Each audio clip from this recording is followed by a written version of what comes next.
இன்றைய திருப்பலி வாசகங்கள். தவக்காலம் 2ஆம் வாரம், வியாழக்கிழமை. முதல் வாசகம்.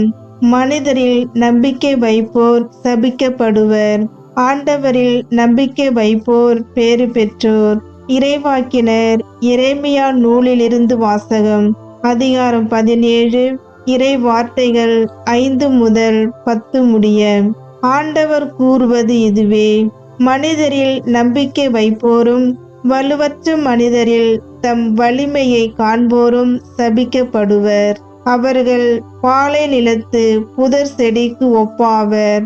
பருவ காலத்திலும் அவர்கள் பயனடையார். பாலை நிலத்தின் வறண்ட பகுதிகளிலும் யாரும் வாழா உவர் நிலத்திலுமே அவர்கள் குடியிருப்பர்.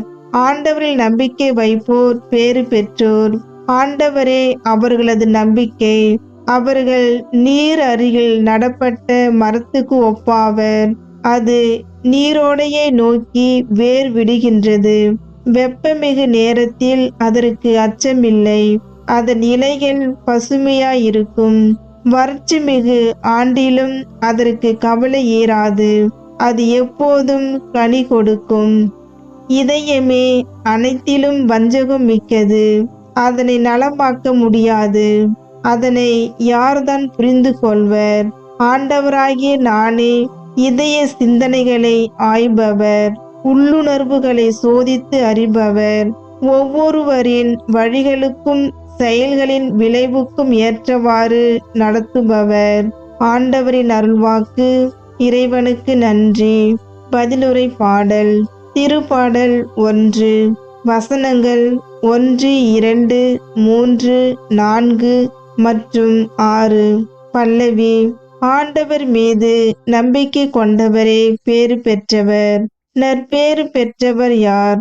அவர் பொல்லாரின் சொல்லின்படி நடவாதவர், பாவிகளின் தீய வழி நில்லாதவர், இகழ்வாரின் குழுவினில் அமராதவர். ஆனால் அவர் ஆண்டவரின் திரு சட்டத்தில் மகிழ்ச்சியுறுபவர். அவரது சட்டத்தை பற்றி இரவும் பகலும் சிந்திப்பவர். பல்லவி. ஆண்டவர் மீது நம்பிக்கை கொண்டவரே பேறு பெற்றவர். அவர் நீரோடையோரம் நடப்பட்ட மரம் போல் இருப்பார். பருவ காலத்தில் கனி தந்து என்றும் பசுமையாயிருக்கும் அம்மரத்திற்கு ஒப்பாவார். தாம் செய்வதனைத்திலும் வெற்றி பெறுவார். பல்லவி. ஆண்டவர் மீது நம்பிக்கை கொண்டவரே பேறு பெற்றவர். ஆனால் பொல்லார் அப்படி இல்லை. அவர்கள் காற்று அடித்து செல்லும் பதரை போல் ஆவர். நேர்மையாளரின் நெறியை ஆண்டவர் கருத்தில் கொள்வார். பொல்லாரின் வழியோ அழிவை தரும். பல்லவி. ஆண்டவர் மீது நம்பிக்கை கொண்டவரே பேறு பெற்றவர். நற்செய்திக்கு முன் வசனம். ஆயன் தன் மந்தையை காப்பது போல ஆண்டவர் நம்மை காக்கின்றார். சீரிய நல் உள்ளத்தோடு வார்த்தையை கேட்டு அதை காத்து மன உறுதியுடன் பலன் தருபவர் பேறு பெற்றோர். ஆயன் தன் மந்தையை காப்பது போல ஆண்டவர் நம்மை காக்கின்றார். நற்செய்தி வாசகம். இப்பொழுது லாசர் ஆறுதல் பெறுகிறார், நீயோ மிகுந்த வேதனைப்படுகிறாய். லூக்கா எழுதிய தூய நற்செய்தியிலிருந்து வாசகம். பிரிவு 16, இறை வார்த்தைகள் 19 முதல் 31 வரை. அக்காலத்தில் இயேசு பரிசேயரை நோக்கி கூறியது: செல்வர் ஒருவர் இருந்தார். அவர் விலை உயர்ந்த மெல்லிய செந்நிற ஆடை அணிந்து நாள்தோறும் விருந்துண்டு இன்புற்றிருந்தார். லாசர் எனும் பெயர் கொண்ட ஏழை ஒருவரும் இருந்தார்.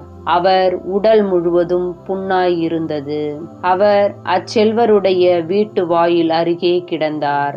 அவர் செல்வருடைய மேஜையில் இருந்து விழும் துண்டுகளால் தம் பசியாற்ற விரும்பினார். நாய்கள் வந்து அவர் புண்களை நக்கும். அந்த ஏழை இறந்தார். வானதூதர்கள் அவரை ஆபிரகாமின் மடியில் கொண்டு போய் சேர்த்தார்கள். செல்வரும் இறந்தார். அவர் அடக்கம் செய்யப்பட்டார். அவர் பாதாளத்தில் வதைக்கப்பட்ட போது அண்ணாந்து பார்த்து தொலையில் ஆபிரகாமையும் அவரது மடியில் லாசரையும் கண்டார். அவர் தந்தை ஆபிரகாமே, எனக்கு இரங்கும். லாசர் தமது விரல் நுனியை தண்ணீரில் நனைத்து எனது நாவை குளிர செய்ய அவரை அனுப்பும். ஏனெனில் இந்த தீப்பிழம்பில் நான் மிகுந்த வேதனைப்படுகிறேன் என்று உரக்க கூறினார். அதற்கு ஆபிரகாம், மகனே, நீ உன் வாழ்நாளில் நலன்களையே பெற்றாய். அதே வேளையில் லாசர் இன்னல்களையே அடைந்தார். அதை நினைத்துக்கொள். இப்பொழுது அவர் இங்கே ஆறுதல் பெறுகிறார், நீயோ மிகுந்த வேதனைப்படுகிறாய். அன்றியும் எங்களுக்கும் உங்களுக்கும் இடையே பெரும் பிளவு ஒன்று உள்ளது. ஆகையால் இங்கிருந்து ஒருவர் உங்களிடம் வர விரும்பினாலும் கடந்து வர இயலாது. அங்கிருந்து நீங்கள் எங்களிடம் கடந்து வரவும் இயலாது என்றார். அவர், அப்படியானால் தந்தையே, அவரை என் தந்தை வீட்டுக்கு அனுப்புமாறு உம்மிடம் வேண்டுகிறேன். எனக்கு 5 சகோதரர்கள் உண்டு. அவர்களும் வேதனை மிகுந்த இந்த இடத்திற்கு வராதவாறு அவர்களை எச்சரிக்கலாமே என்றார்.